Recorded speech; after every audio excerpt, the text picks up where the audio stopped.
Já tem um tempinho aí de formatura, mas na oncologia, eu terminei a residência de oncologia em 2019, né? Fiz a residência de clínica médica aqui no Alcides Carneiro, fiz a residência de oncologia no Fundão, no UFRJ. Hoje em dia atuo como oncologista clínica no CTO, daqui de Petrópolis, e também na Rede DOR, no Rio, e também como parecerista lá da Alcides Carneiro. Bom, então hoje eu vou falar um pouquinho sobre emergências oncológicas, conforme combinado, só para dar uma visão geral, uma pincelada em relação aos principais assuntos, já que a oncologia está se tornando cada vez mais comum, né, nas emergências, nas enfermarias, nas UTIs, etc. Bom, as principais que eu separei aqui foram as que a gente mais realmente observa, né, no nosso dia a dia. Então, a neutropenia febril, a síndrome de lícito tumoral e hipercalcemia associada, a síndrome de veia cava superior, síndrome de compressão medular e a síndrome de hipertensão intracraniana. A gente vai começar pela neutropenia febril. Bom, primeiro começando pela definição, né? Não sei se vocês já viram um paciente neutropênico, já tiveram essa oportunidade, mas se não tiveram, quem está no Alcides com certeza vai esbarrar com alguém, né? Com algum paciente que esteja em químio fazendo neutropenia. Neutropenia, definida como contagem absoluta de neutrófilos abaixo de 1.000 células por microlitro. Neutropenia severa, contagem absoluta de neutrófilos abaixo de 500. Neutropenia profunda, abaixo de 100. E a questão da febre, né? A definição dentro da neutropenia febril seria a única temperatura axilar acima ou igual a 37,8, ou oral acima ou igual a 38,3, ou acima de 38, mantida por mais de 1 hora. Essa é uma definição da Sociedade Americana de Infectologia, que a gente também segue por aqui. Como epidemiologia, o sítio infeccioso é observado em somente 20 a 30% dos pacientes, e quando a gente consegue observar o sítio infeccioso, 80% dos patógenos são da própria flora, né, do paciente. A gente tem infecção não documentada em cerca de 50%, ou seja, a gente colhe hemoculturas e tem um crescimento negativo em cerca de 50% dos pacientes. E o que acontece, né? Qual é a patogênese da neutropenia? É o rompimento da barreira mucosa induzida pela quimioterapia. A gente sabe que tem algumas quimioterapias que fazem mucosites, né? O que seriam mucosites?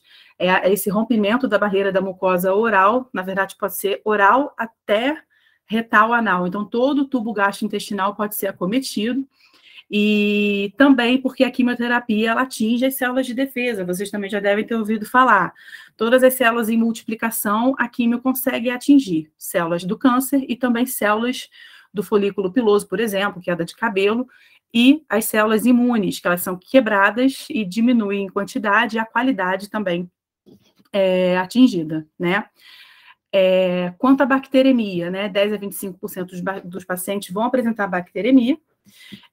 Pensando em germes gram-positivos, a gente tem que pensar sempre no epidermides e o aureus, com a mortalidade em torno de 5%, e o germe gram-negativo principal que a gente tem que pensar é sempre pseudomonas, tá? Pseudomonas é sempre a mais grave, Escherichia coli também a gente já consegue observar, mas pensando em tratamento antibiótico, a gente sempre tem que pensar em agente anti-pseudomonas, né? Porque a mortalidade é maior, é quase 20% em relação aos germes gram-positivos. A gente tem também fungos, né, da nossa flora, as cândidas e os aspergilos, que também podem se aproveitar dessa quebra da barreira. Como vírus, a gente pode ter a reativação do herpes simplex tipo 1 ou 2, e principalmente em pacientes com transplante halogênico de medula, pacientes leucêmicos, a gente tem que pensar em herpes zoster atípico. Às vezes o paciente faz um herpes zoster disseminado, né, não tem aquela apresentação típica de um dermátomo, etc. E a tuberculose a gente tem que pensar em reativação também. Bom, a mortalidade é, em geral, em torno de 30% em pacientes de alto risco, que eu vou explicar quais são os pacientes de alto risco a seguir. Então, a gente tem a classificação baixo risco, são pacientes com neutropenia, abaixo de 500 células, por 7 dias, até 7 dias ou menos, né? Naquele sem disfunção orgânica, pacientes que têm a função hepática, a função renal dentro da normalidade, e a gente também utiliza de outros critérios, os critérios MASC e CISNE, que eu vou falar mais adiante. O paciente que tem o critério MASC acima ou igual a 21 é considerado paciente de baixo risco. Na minha área, que é oncologia, ou seja, tumor sólido, eu não vejo hemato, né, hematologia na minha residência foi dividida, a gente sempre lidar com pacientes em baixo risco. A grande maioria dos pacientes são pacientes em alto risco. Em contrapartida, os pacientes de alto risco são os pacientes com neutropenia também abaixo de 500 células, aquelas neutropenias que você já espera que dure mais de 7 dias e que apresentam disfunção orgânica. Os critérios MASH, que seria menor que 21 e o cisne acima igual a 3. Os pacientes de alto risco seriam os pacientes com tumores hematológicos, leucemias, linfomas, tá?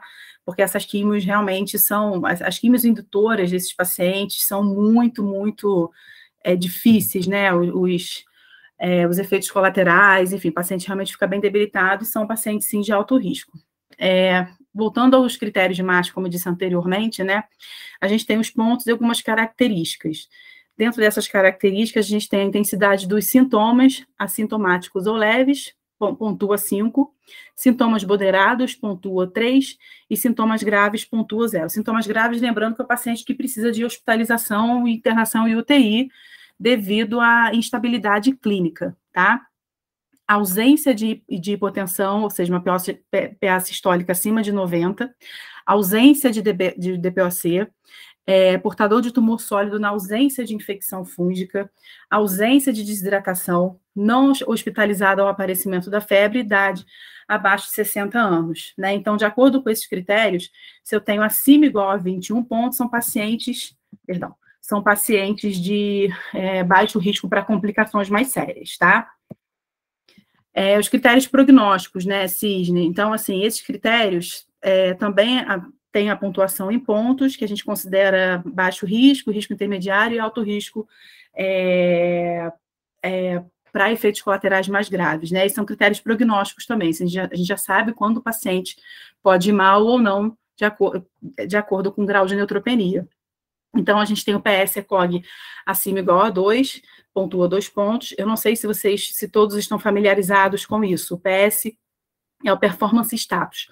Quem já me viu na enfermaria, eu sempre pergunto, assim, sobre quando a gente vai discutir algum paciente, eu sempre pergunto como é que é o PS do paciente, ou seja, como ele se apresenta, né? Como ele está comendo sozinho? Ele toma banho sozinho? Ele está andando? Então, o PS-ECOG acima ou igual a 2, ou seja, 2, 3 ou 4, é aquele paciente que já não tem um autocuidado tão preservado assim. Ele precisa de ajuda para comer, ele precisa de ajuda para tomar banho, né? O 3 é o paciente que fica 50% do tempo ou mais acamado, e o 4, o paciente completamente debilitado pré-óbito, né? DPOC pontua 1 ponto, pacientes em uso de broncodilatadores, corticóides ou O2 suplementar, tá? Mucosite, grau 2. Mucosite, essa inflamação, né, esse rompimento de barreira mucosa, a gente considera, pensando em cavidade oral, grau 2 ou acima é o paciente que já tem disfagia, já tem algum grau de disfagia para sólido. Então, já é uma mucosite um pouco mais grave que já está pegando esôfago, né? Então, pontua 1 ponto. Qualquer doença cardiovascular, os monócitos que entram nesse critério prognóstico abaixo de 200 células por microlitro, ou então hiperglicemia. Hiperglicemia pontua 2 pontos. O paciente com a glicemia acima de 121 miligramas por decilitro, ou o paciente que já é diabético ou usa cronicamente corticoides acima de 250, tá? Alto risco pontua acima ou igual a 3 pontos.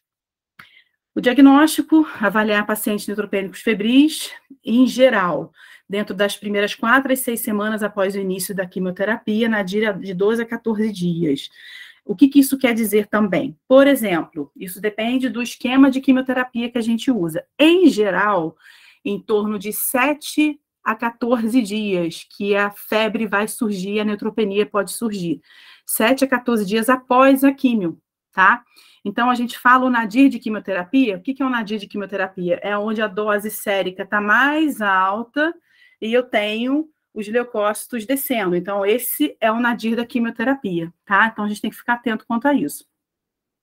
De acordo com alguns exames de imagem, além do laboratório, né, que a gente vai identificar a neutropenia. A tomografia de tórax é o melhor exame quando você suspeita de alguma infecção pulmonar, tá? Por quê? Porque raio-x neutropênico não faz pus, em geral. A barreira ali de neutrófilo está rompida, então esses pacientes não vão produzir pus. Então, aquele infiltrado em raio-x a gente não costuma ver, tá? Tanto que 40% do infiltrado não aparece na radiografia de tórax. Então, o exame mais sensível seria a tomografia mesmo, o melhor exame que você consegue ver inicialmente ali uma consolidação se formando, etc, tá? Quando o paciente tem alguma queixa para pensar em enterocolite, para pensar em toxina botulínica, etc e tal, a gente tem que pensar, a gente tem que fazer uma tomografia de abdômen se o paciente tem muita dor e diarreia, tá? Falei errado, perdão, toxina botulínica não, é enterocolite neutropênica, toxina A, do Clostridium. Então, assim, tem pacientes que chegam com muita diarreia, que também seria uma mucosite ali do intestino, mas esse paciente pode evoluir para maiores gravidades, então a gente tem que fazer tomografia de abdômen para ver se não tem alguma outra queixa, tipo perfuração, alguma outra coisa que justifique o quadro clínico do paciente. E esse é o mais importante, gente, a gente tem que colher 2 amostras de hemoculturas no momento que o paciente chega na emergência, tá? Então, o paciente chegou, relatando febre, você colheu o hemograma, realmente constatou uma neutropenia, lembrando que são segmentados mais bastões. Tem muita gente que vai só no segmentado, já vi isso, tá? É a soma dos 2, são os neutrófilos absolutos, que a gente considera. Então, o paciente chegou neutropênico, com febre, você tem que logo colher 2 amostras de hemoculturas e iniciar antibiótico terapia dentro dos primeiros 30 minutos da chegada do paciente à emergência. Alguns guidelines falam de 60 minutos, tá? Mas a gente tenta preconizar 30 minutos, porque a cada minuto que passa eu posso aumentar a mortalidade desse paciente, se não entrar com antibiótico, tá? Então, assim, se o paciente tem um catéter venoso central, é muito comum o paciente em químio ter o porte, não sei se vocês já viram também, portoquete, que é um catéter que fica no subcutâneo. Se o paciente tem um catéter, você pode escolher uma amostra dali, mas a outra amostra tem que ser da periférica, tá? É só um detalhe. Outros exames que você pode pedir, você vai te guiando de acordo com a queixa do paciente, tá? Então, se o paciente tem diarreia, você vai fazer a pesquisa da toxina do Clostridium. Se o paciente tem queixa urinária, você vai pedir uma urinocultura. Se o paciente tem lesão de pele, né?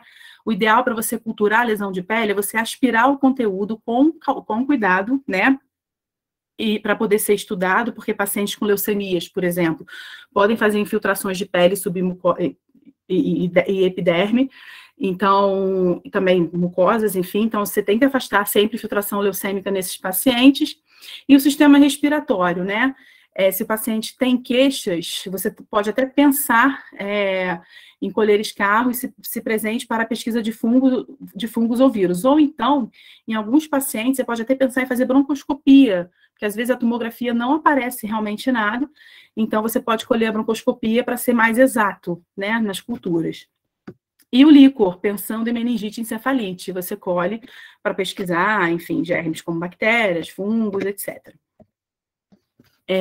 Como profilaxia primária, né, para evitar, desde o início da primeira quimioterapia, o aparecimento de neutropenia, a gente faz para pacientes em alto risco, pacientes que vão fazer quimio de indução, pacientes com leucemia, com linfoma, como eu disse, pacientes hematológicos, né? Então, você pode fazer uma profilaxia com fluoroquinolona, com levofloxacino ou ciprofloxacino, uma antifúngica, principalmente com indução da remissão de leucemia mieloide aguda, você pode fazer um fluconazol, e atentar às vacinas, né, vacinas contra a influenza, e a gente lança a mão de uns antivirais, como tenofovir, entecavir, tem uns agora até mais novos que a gente também pode fazer para hepatite B, e pensando em valaciclovir para herpes zoster, principalmente o atípico, que esse paciente pode sofrer. Agora, para pacientes de baixo risco, que é mais a minha área, oncologia, tumor sólido, não é recomendada a profilaxia. Então, a gente não faz profilaxia com nenhum antibiótico. Em geral, a gente não faz, tá? Uso do granuloquine, o fator estimulador de granulócito, vocês já devem ter ouvido falar também. Filgrastima, granuloquine, lá no Alcides tem, e a gente acaba fazendo. Como profilaxia primária, evitar que a imunidade caia a partir do primeiro ciclo de quimioterapia, a gente já pode lançar mão do granuloquine. Então, o paciente faz a quimioterapia e você pode fazer o granuloquine 24 horas após a infusão a depender do tipo de quimioterapia, você pode fazer o granuloquine por 5 dias, por 7 dias, por 10 dias, aí vai de cada esquema, tá? Agora, profilaxia secundária, aí eu uso. Por quê? Porque são pacientes que já tiveram neutropenia no primeiro ciclo de quimioterapia e eu posso lançar mão do granuloquine a partir do segundo ciclo da quimioterapia, tá? Claro que tem químios, mesmo na minha área, por exemplo, existe um esquema de quimioterapia chamado TC, eu sei que eu estou falando grego, que é ciclofosfamida taxotere, que a gente faz muito para câncer de mama, por exemplo. Essa quimioterapia tem uma chance de 50% do paciente evoluir com neutropenia. Então, a gente já faz uma profilaxia primária. Então, desde o primeiro ciclo, a gente faz o granuloquine. Isso, em geral, vem em bula.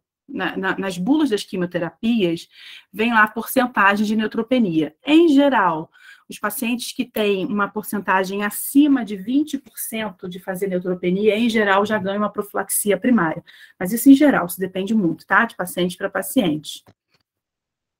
Bom, o tratamento. O tratamento, você colheu uma cultura, o paciente chegou, colheu uma cultura, você investigou os sintomas, se está assintomático ou não, a grande maioria é assintomática. Você vai começar com antibiótico empírico, sempre de amplo espectro, sempre pensando em pseudomonas, tá? Nesse guideline que eu me referi, que é de acordo com a Sociedade de Infectologia, é em até 60 minutos, tá? Mas preconiza-se também 30 minutos, aí depende muito, né, de como está a rotina na emergência, o hospital, às vezes a demora para atender, a gente entende tudo isso. Mas o ideal, no máximo, 60 minutos para você começar a antibiótico terapia, colher uma cultura e começar a antibiótico terapia para esse paciente, tá? Oi? Sim. Oi? Você começa a antibiótico terapia depois das hemoculturas? Depois. Mas a hemocultura vai estar pronta tão rápido assim? Não. Você colhe e começa. Você não espera resultado, Espera resultado, tá, tudo bem. Isso, porque o ideal, assim, o GRAM, pelo menos, o GRAM, em laboratórios que funcionem, no primeiro mundo, o GRAM fica pronto no mesmo dia. Pelo menos o GRAM positivo ou negativo você já vai saber, entendeu? Uhum. Mas como a gente não está no primeiro mundo, isso demora. Você colhe as hemoculturas e começa, até 30 a 60 minutos. Máximo 60 minutos, tá bom? Tá, obrigado. Paciente de baixo risco. Então, o que acontece? Isso é muito questionado, isso é muito discutido no nosso meio, né? Existe um trabalho que saiu, caramba, não me lembro agora, acho que foi em 2019, se não me engano, 2018, 2019, não vou me recordar o ano agora, que mesmo pacientes em baixo risco de complicações, o primeiro antibiótico que a gente deve iniciar deve ser intravenoso, porque antes disso, pacientes de baixo risco, que não tem sintoma, não tem nenhuma instabilidade clínica, a gente poderia começar antibiótico oral em casa, tá? Mas hoje, mesmo assim, preconiza-se iniciar antibiótico venoso, tá? O paciente, a primeira dose faz um cefepime, faz a primeira dose do cefepime, ficaria em observação por 12 horas na emergência, o paciente ficando bem, você poderia liberar o paciente com antibiótico terapia oral para casa. Esse é o formal, a indicação formal, tá? Então, é o seguinte, de opções de antibiótico oral, eu tenho ciprofloxacino, 750 duas vezes ao dia, mais clavulin, 875 duas vezes ao dia, os dois juntos. O que eu gosto de fazer, costumo fazer, eu gosto muito do levofloxacino, porque o levofloxacino já amplia o espectro e eu tomo uma vez ao dia, de 750 miligramas uma vez ao dia. Né? Eu não preciso juntar dois antibióticos. Então, eu particularmente gosto do levofloxacino. E tem muitos colegas que gostam do moxifloxacino, principalmente para os pacientes que têm algum acometimento pulmonar, que tem uma penetração respiratória boa, tá? 400 miligramas dia. Só que para começar moxifloxacino, para começar antibiótico oral, o ideal seria que os neutrófilos estivessem acima de 500, tá? Isso também é uma particularidade. Então, você começaria antibiótico venoso. Poxa, o neutrófilo não subiu. Você colheu o laboratório, não sei, o paciente chegou à noite. No dia seguinte, colheu o laboratório, tá 300. Mantém antibiótico venoso. É mais seguro. Então, subindo o neutrófilo acima de 500 do paciente, sem nenhuma instabilidade, você pode seguir com antibiótico oral para casa, tá? O que mais aqui? A questão da alergia também é importante. Já me perguntaram uma vez lá no Alcide sobre alergia.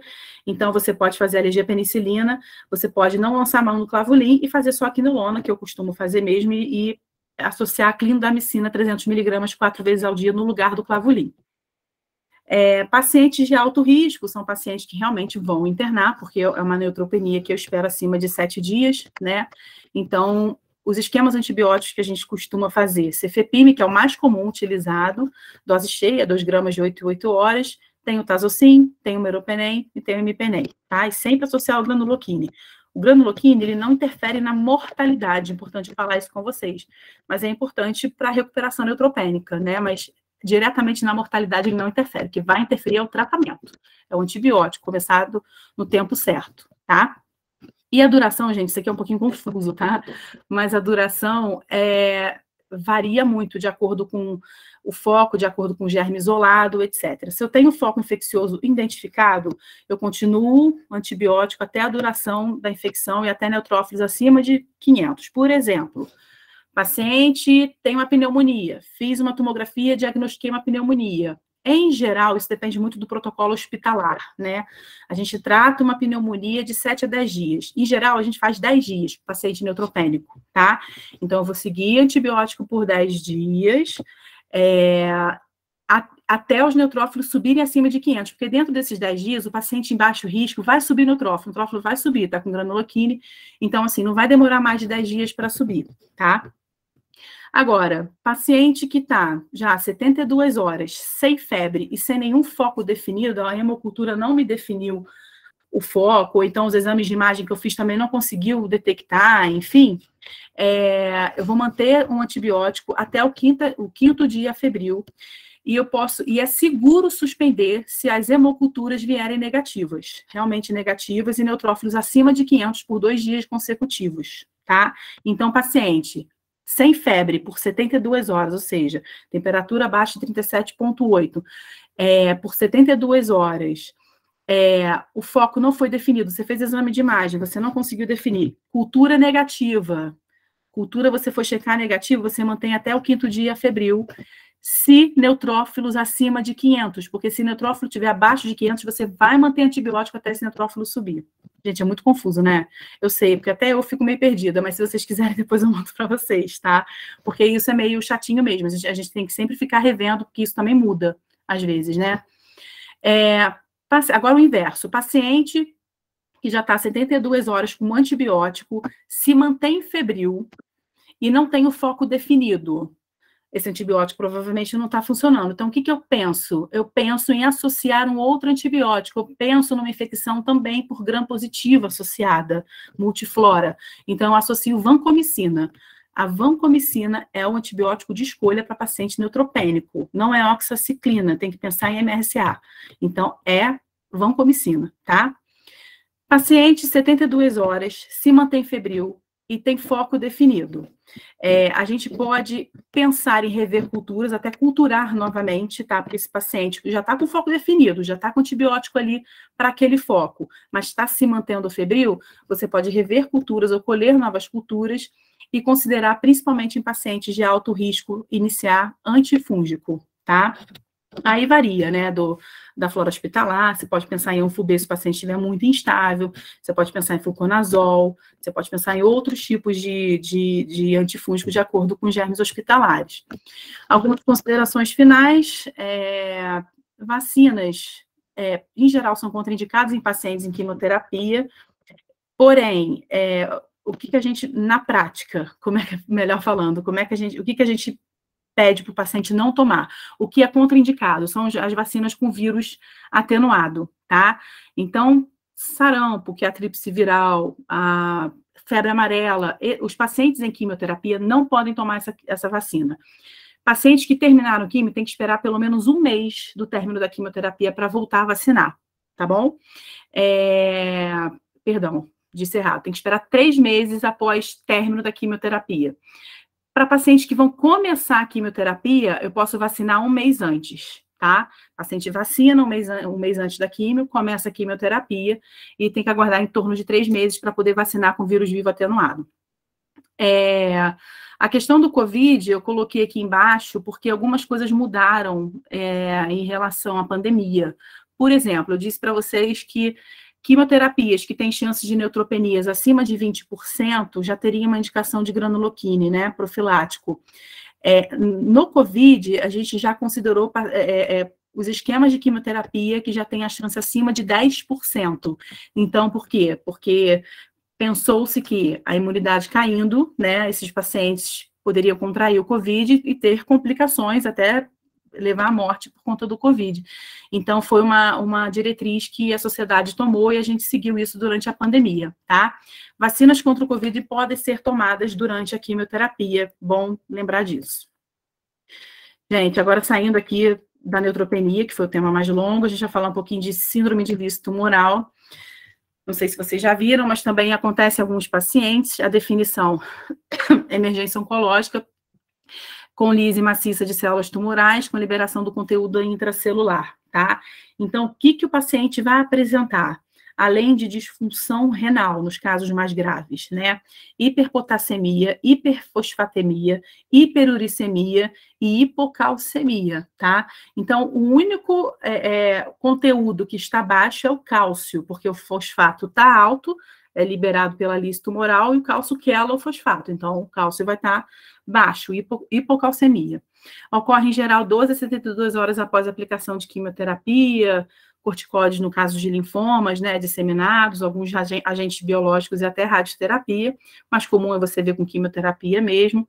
Maior frequência em neoplasias hematológicas, exemplo, linfoma de Burkitt, que cursa com aquelas grandes massas, né, leucemia linfóide aguda e as grandes massas tumorais. Na nossa prática, na minha prática oncológica, a gente vê muito em tumor de células germinativas. Tem até um paciente lá na clínica médica masculina, não sei se vocês chegaram a vê-lo, Paulo, ele está fazendo quimioterapia, eu pedi para tentarem a lise tumoral, porque ele tem tumor de célula germinativa, ele tem muita doença. Então, assim, é um tumor que tem um alto turnover, então ele cresce muito rápido, mas ele também quebra muito rápido com a quimio, então sai liberando conteúdo intracelular para dentro do sangue, e isso é ruim. E também pequenas células de pulmão, que é um grande exemplo também de tumores que fazem lise tumoral. Fatores de risco gerais, geralmente pacientes mais jovens, idade abaixo de 25 a 30 anos, sexo masculino. Alguns fatores relacionados ao tumor, alta taxa de proliferação, como eu disse, né, das células tumorais, sensibilidade à quimioterapia das células tumorais. Quanto mais alta a taxa de proliferação, maior sensibilidade à quimio eu tenho. Se eu tenho a multiplicação, esse DNA está ali circulando, a quimio vai começar a quebrar tudo ali. Então, ele tem maior resposta ao tratamento. E outros fatores relacionados ao tumor são as tumorações acima de 10 centímetros de diâmetro, leucocitose, LDH pré-tratamento, etc. Tá? E características clínicas que predispõem a síndrome de Lice tumoral. Paciente que já é portador de hiperuricemia, já tem um ácido úrico sérico acima de 7, 7,5, a depender do sexo, ou hiperfosfatemia, que já tem uma nefropatia pré-existente, tá? Ou que apresenta desidratação por algum tipo de infecção, enfim, ou uma hidratação inadequada durante o tratamento. Bom, aqui é um quadrinho dos principais tumores que levam à síndrome de Lice tumoral. Então, a gente vê lá embaixo, em último lugar, os tumores sólidos, né? Mais uma vez, a oncologia, a parte oncológica de tumores sólidos sendo menos comuns, né? Graças a Deus, porque a grande maioria você vê que são os tumores hematológicos, né? Então, a grande minoria são os tumores sólidos, mas não deixam de ser graves também por conta disso. Existe uma classificação de Cairo-Bishop, que a gente não leva muito em consideração, mas ajuda, tá? O que acontece? Pacientes com alteração de 2 ou mais eletrólitos, 7 dias após o tratamento no mínimo. O que eu tenho de valor? Hipercalcemia, acima de 6, ou aumento em 25% da linha de base.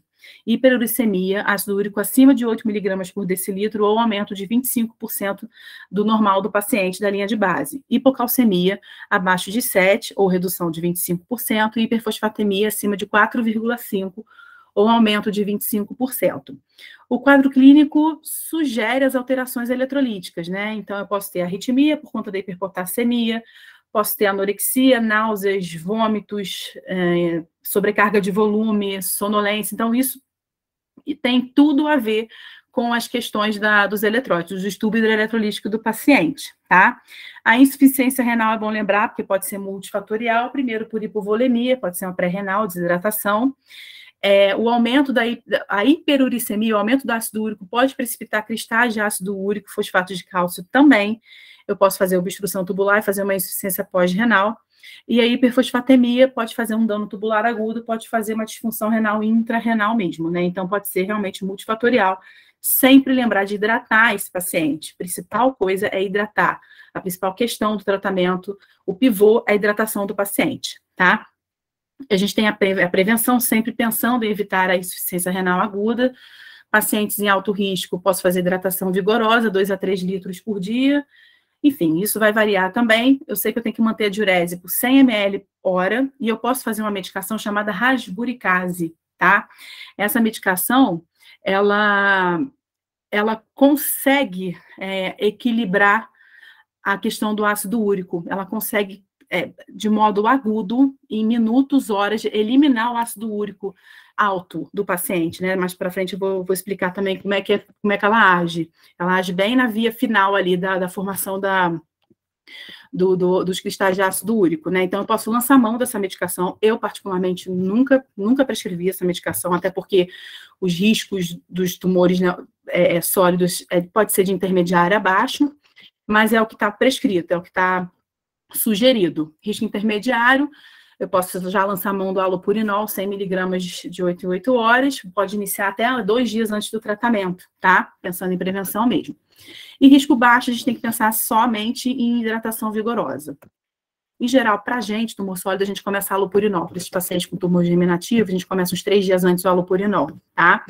Aqui é a formação do ácido úrico, né?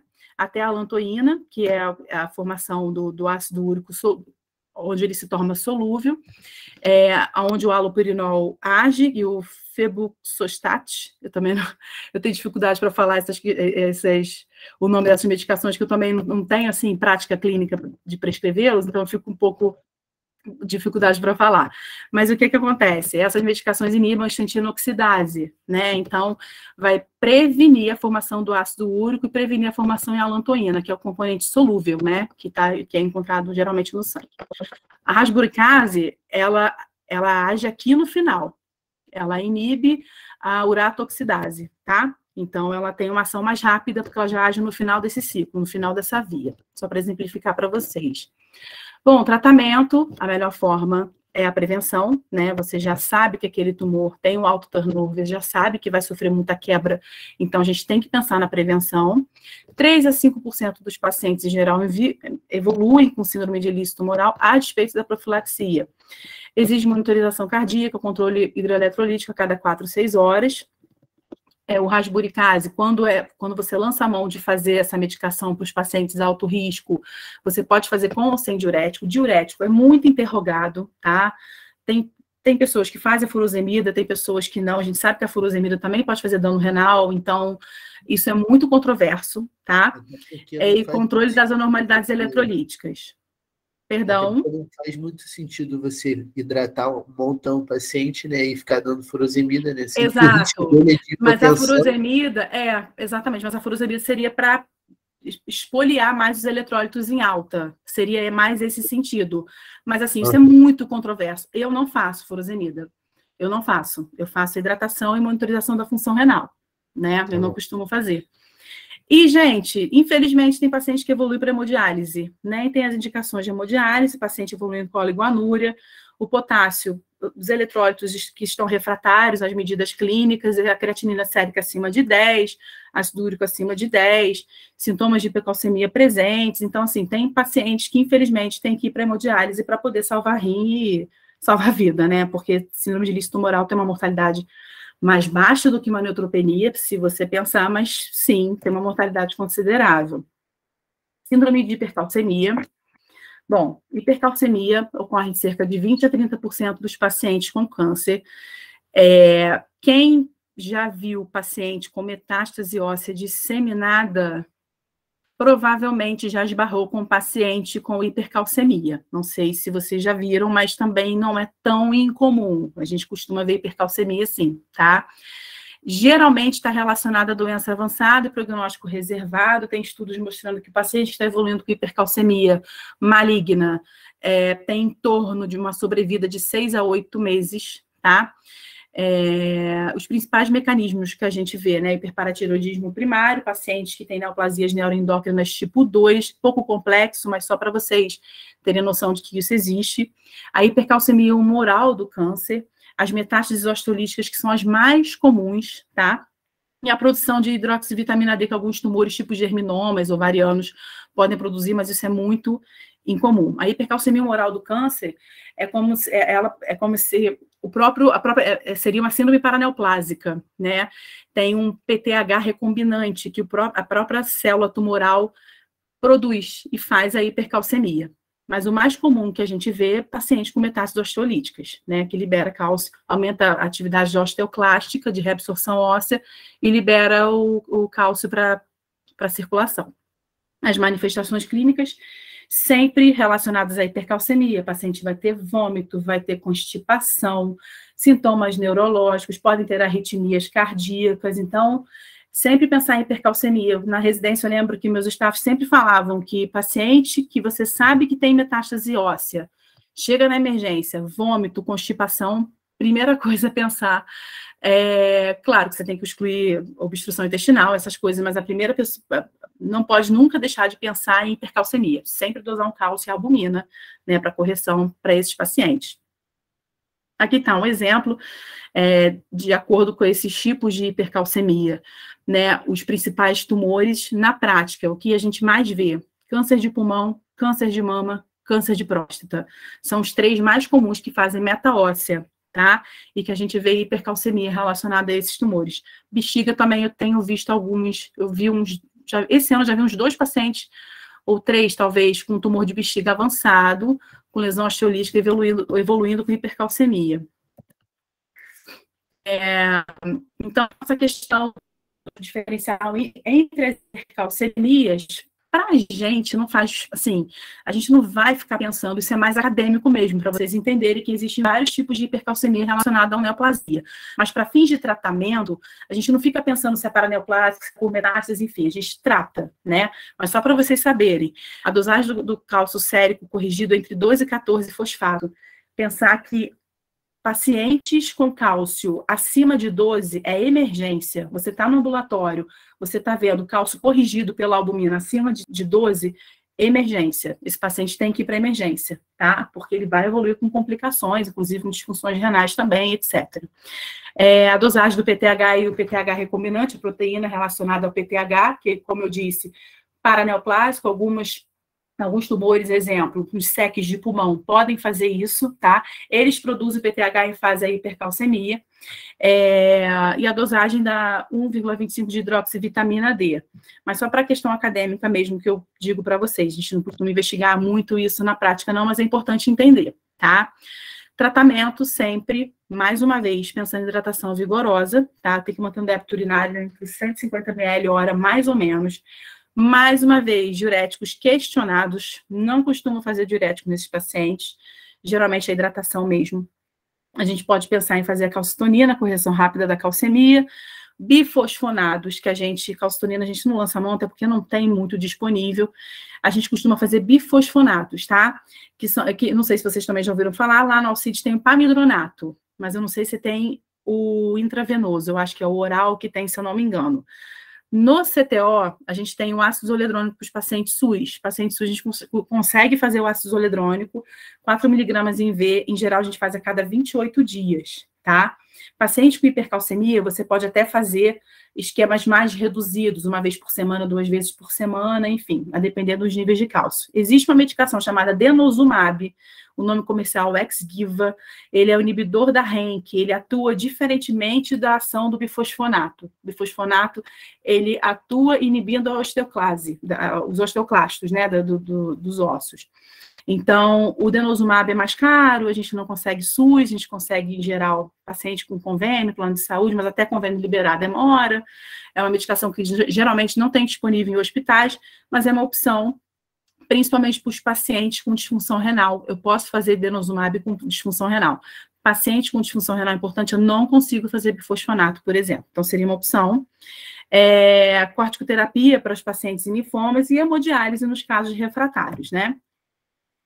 Síndrome de veia cava superior, Bom, definição e etiologia, é uma emergência obstrutiva, a causa maligna gira em torno de 60% a 85% dos pacientes, então a maior causa é maligna da síndrome da veia cava superior, e cerca de 60% não tem diagnóstico de câncer. Então, o paciente chega na emergência com síndrome de veia cava, com uma massa a esclarecer, você não tem o diagnóstico.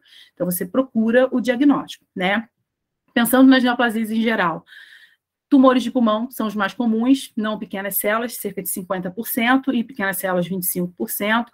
Alguns linfomas, né, em geral linfoma não-Hodgkin, e outros, né, a gente tem os tumores de células germinativas do mediastino, a gente tem o timoma, a gente tem o caso que teve recente, há uns 3 meses atrás, no Alcides, foi uma paciente com tumor de mama, metastático para o mediastino, então ela tinha doença de mama já diagnosticada, que fez obstrução de veia cava, entre outros, né? Mas os mais comuns seriam esses. Pensando em causas benignas, a gente tem que pensar trombose, sempre escolher trombose, tá, gente?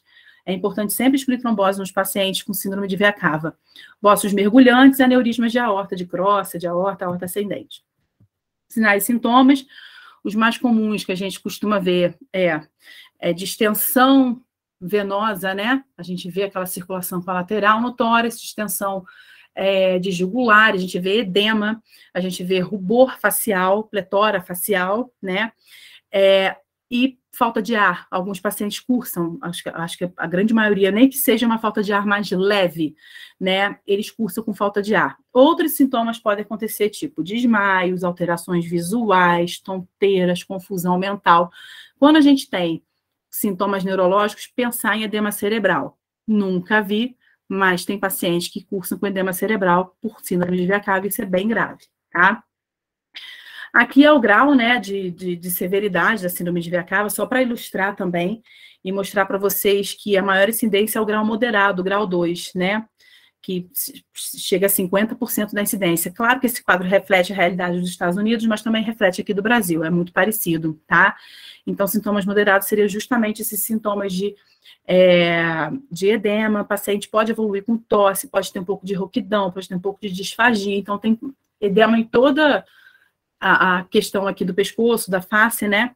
Então já seria um moderado, que é o mais comum que a gente observa nos pacientes que chegam na emergência.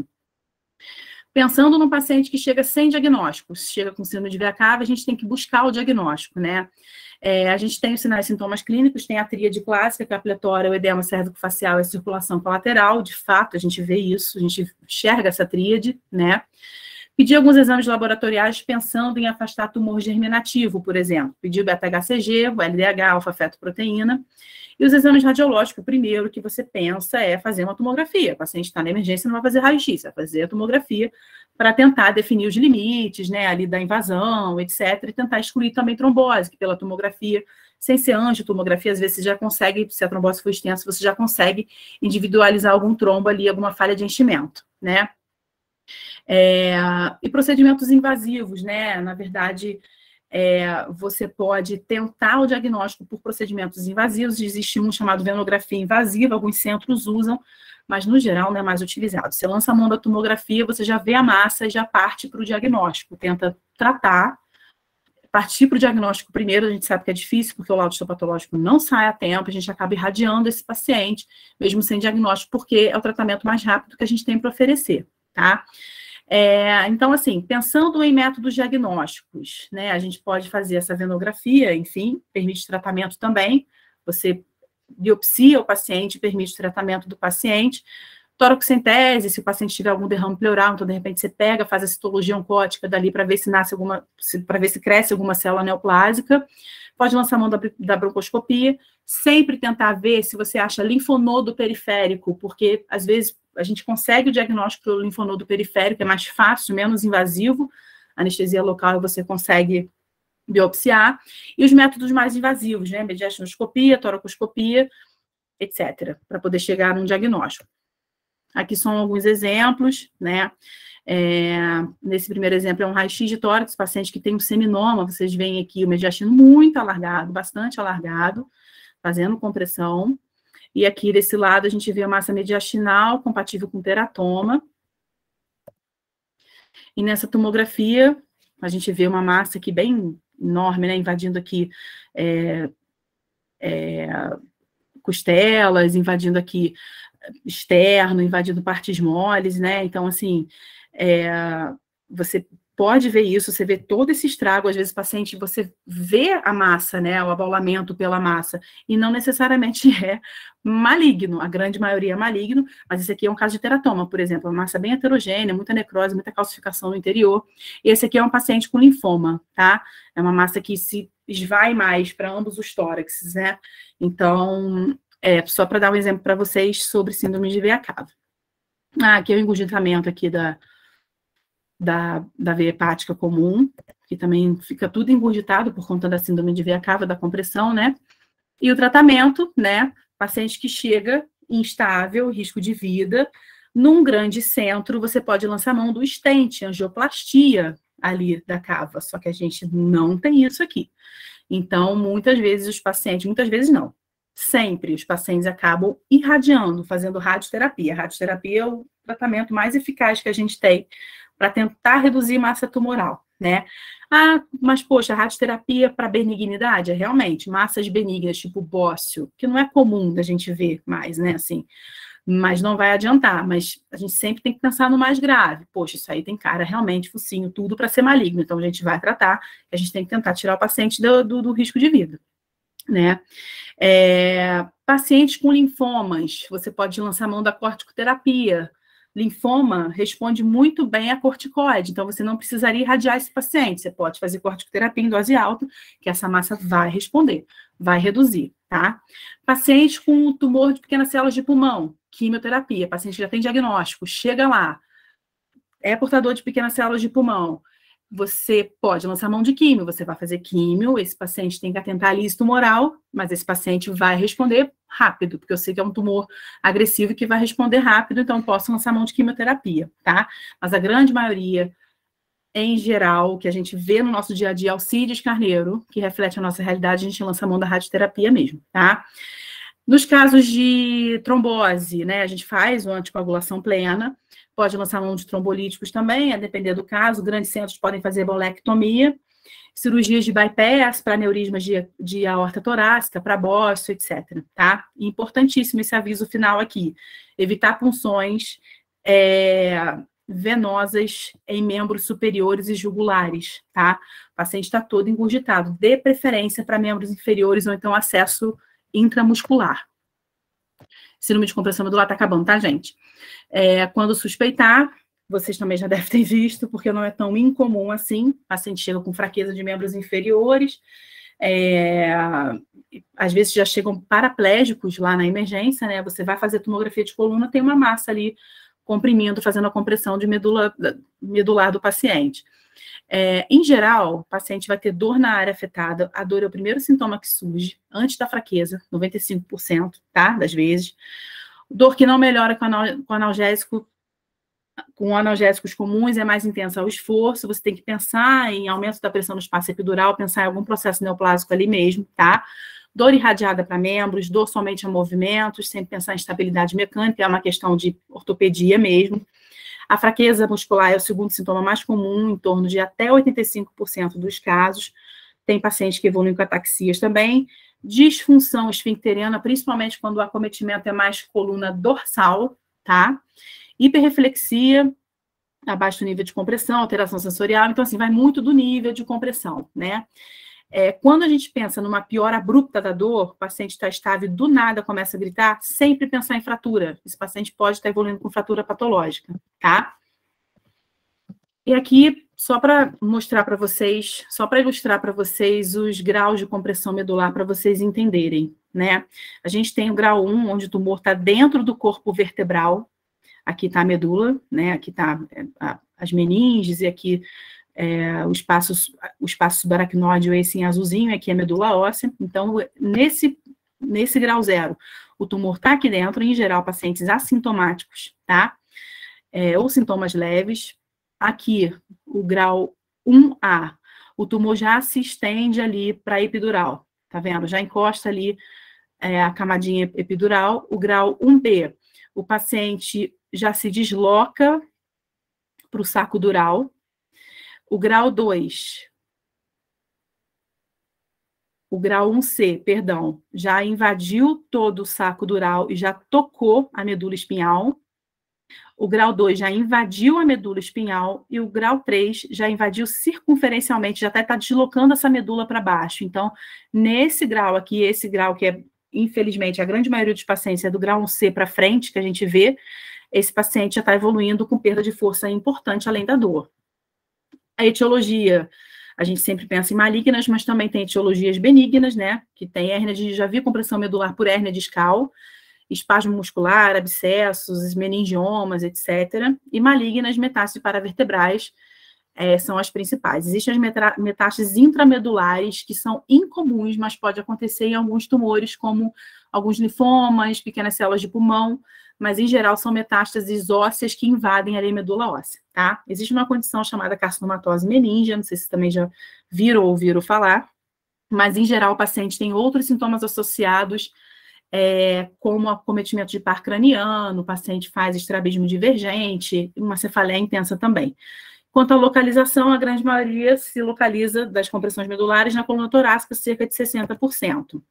Diagnóstico, melhor exame é ressonância, que consegue individualizar melhor, mas na emergência a gente pode fazer a tomografia, porque o exame de emergência é um exame que vê bem também ali, medula, a questão da compressão óssea medular, mas o que vê melhor medula, de fato, é a ressonância. Se puder lançar a mão da ressonância, melhor ainda, tá? Mielografia, antigamente era feita, a mielografia se utiliza um contraste, que você faz por punção lombar, é um método mais invasivo, mas a gente não costuma fazer, nunca vi fazendo, era um método mais anterior à ressonância, tá? Se o paciente já tem diagnóstico de câncer, por exemplo, câncer de mama, não é necessário biópsia da lesão. Aí aqui só para mostrar para vocês, aqui a lesão, aqui a medula, né? Empurrando ali a medula, fazendo uma compressão medular. E aqui uma destruição vertebral, aqui, olha só, uma fratura vertebral fazendo compressão medular aqui. Já tem uma massa aqui também invadindo, né? Tem a fratura aqui e a massa que fraturou a vértebra e está invadindo a medula. O tratamento sempre objetivo controlador e evitar as complicações e preservar a função neurológica, evitar a paraplegia. É isso que a gente quer, né? Tem uma chance de recuperação de até 50%, até mais, né? Se tratado dentro das primeiras 48 horas. Então, para síndrome de compressão medular, as primeiras 48 horas são cruciais, cruciais. Em geral, o paciente já chega na emergência com o diagnóstico, por exemplo, próstata, câncer de próstata, e você irradia, tá? É o que a gente lança a mão na nossa emergência, na nossa realidade. A gente faz radioterapia de coluna, geralmente dose única de radioterapia, tá? Para involuir esse tumor e o paciente recuperar a função neurológica dele, tá? Antes disso, o paciente chega na emergência, você viu que ele tem uma compressão medular, o que eu faço? Corticoide. Qual corticoide? Dexametasona, tá? Ele é um corticoide antiedema de sistema nervoso central e de medula, mais estudado. Eu posso fazer um bolus de 10 a 20 miligramas venoso, a gente pode fazer uma dose de ataque, se o paciente chega com muito sintoma neurológico, e depois manter 4 miligramas de 6 horas. Isso é dose alta? Muito alta. Mas eu preciso evitar a complicação desse paciente. Lembrar de sempre ficar de olho em sódio, sempre ficar de olho em glicemia, sempre ficar de olho em mucosite, porque corticoide usado por longo tempo pode fazer mucosites, enfim. E sempre fazer omeprazol para proteger o estômago do paciente, tá? Que mais aqui? Controle da glicemia, como eu falei. Profilaxia de TVP e TEP, porque esse paciente vai ficar mais acamado, então a gente não pode esquecer de fazer um clexane profilático. E pensar sempre na analgesia. Tem paciente que tem que fazer uso da morfina, por exemplo, tá? O tratamento depende muito, então, assim, em geral, a gente lança a mão da radioterapia. Quando o paciente tem alguma fratura, principalmente a fratura que pode deixar fragmento ósseo, sempre pedir avaliação da ortopedia, tá? Porque a ortopedia, às vezes, tem que fazer uma laminectomia, fazer ali a vertebroplastia, enfim, mas também fazer a radioterapia, tá? Tô falando bem no geralzão, porque é o que a gente costuma fazer na prática mesmo, tá?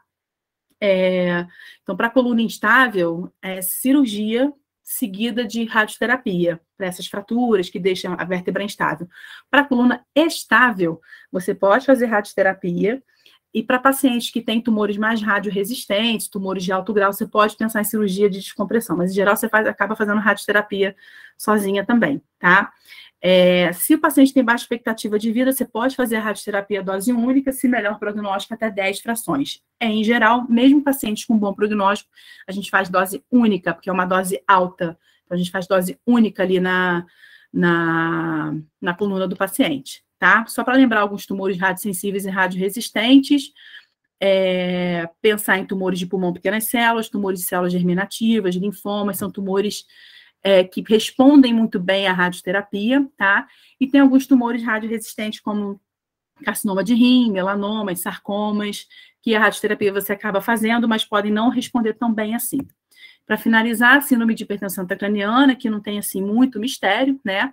Então, como sintoma, cefaleia é o mais comum, o paciente pode evoluir com náuseas e vômitos, papiledema indica pressão intracerebral acima de 20, alterações neurológicas diversas, e a tríade de Cushing, né, que a gente tem em casos mais graves, elevação da pressão, bradicardia e depressão respiratória. A gente faz uma bradipneia também, né?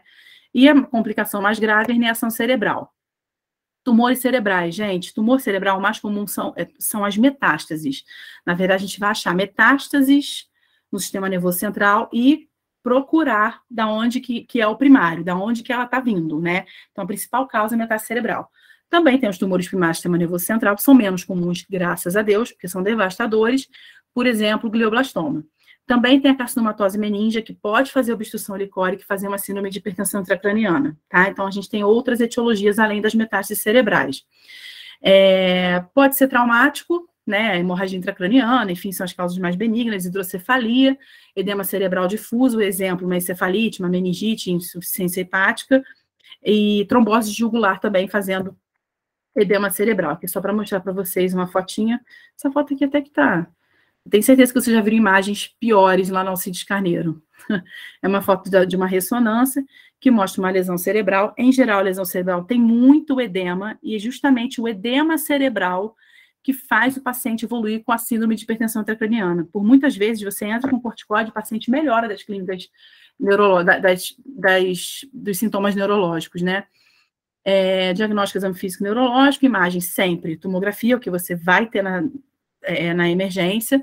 De preferência, se você viu metástases na tomografia de crânio, você deve pedir uma ressonância de crânio. Por quê? Porque existem metástases pequenininhas que a tomografia mesmo com contraste não consegue ver. Então, a ressonância é o melhor exame. Mas, de imediato, você acaba fazendo uma tomografia mesmo, tá? Você pode pensar em fazer uma punção lombar quando você suspeita de carcinomatose meningia e enviar o líquido para a citologia oncótica. Além disso, a punção lombar ajuda a aliviar a pressão licórica, né? Então, se você pensa, a ressonância às vezes acende ali a meninge, você pode pensar em fazer uma punção lombar para ver a citologia, tá? E paciente que não tem diagnóstico de neoplasia, você sempre, assim, também pode pedir avaliação da neurocirurgia, porque a partir dali você pode já ter o diagnóstico, né? É claro que o ideal é você buscar diagnóstico em outros sistemas, mais fáceis, né, de abordar, mas às vezes você não consegue, você tem que buscar o diagnóstico por ali. Então, o tratamento é aquelas medidas, né, de cabeceira elevada, essas medidas mais de enfermagem, né, o cuidado da enfermagem com o paciente, isso é muito importantíssimo também. Então, manter a cabeceira elevada, evitar hipertermia, manter a PM acima de 70, e a questão do corticoide, mais uma vez, tá? Você pode fazer o ataque de 10 a 20 miligramas, em geral eu faço 10 miligramas, e manter 4 miligramas de 6 em 6 horas.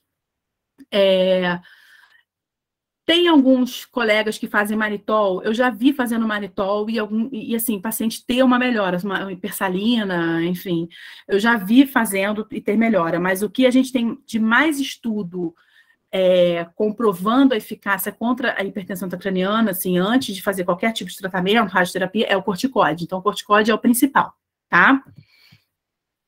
E o tratamento vai depender do tipo de câncer, né? Então, assim, mais uma vez, radioterapia é o tratamento mais rápido que a gente tem.